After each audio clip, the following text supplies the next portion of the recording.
The Edmonton Oilers are set to take on the Florida Panthers tonight in Game 1 of the highly anticipated Stanley Cup final.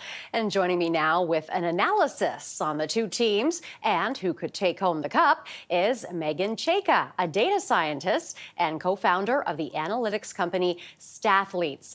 Meghan, thank you for being here. Now, as a hockey analyst, you're tracking data that some NHL teams use.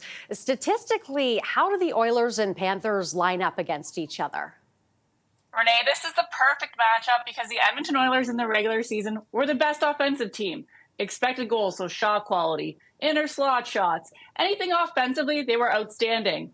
And the Florida Panthers, the best defensively. So they're preventing all of this. So you have offense versus the best defense.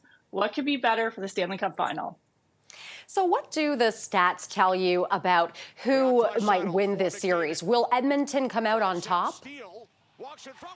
I have Edmonton in 6, but also a high probability that Florida could take it. You know, there's a lot of luck and edges in terms of these two teams.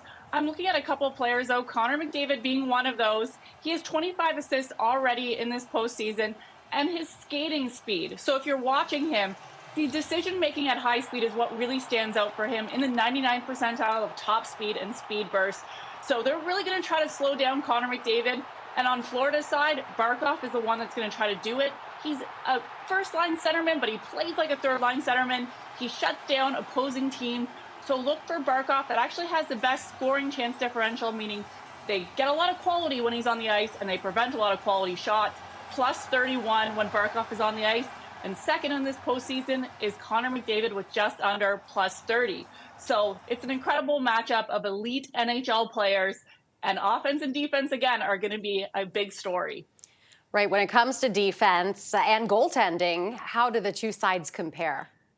Ooh, so that's one of the areas that I'm worried about my Edmonton prediction. Stuart Skinner has had some great games and some not great games as well. In goal saves what I've expected, so an equation that shows how the goaltender is performing. He's actually outside the top 25 for goaltenders that have started this postseason. And Bobrovsky is in the top 3 this postseason. So if we're going head-to-head, I'm giving a check mark for the Florida Panthers in that.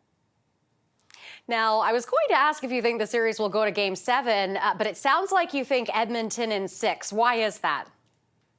Well, when you just look at what could happen in this series, it's obviously tough to go to 7. You have to split games home and away. I think Edmonton has a lot of offensive prowess, and they've sort of ramped up as they've gone through this playoffs. They've had a really nice round in the last round.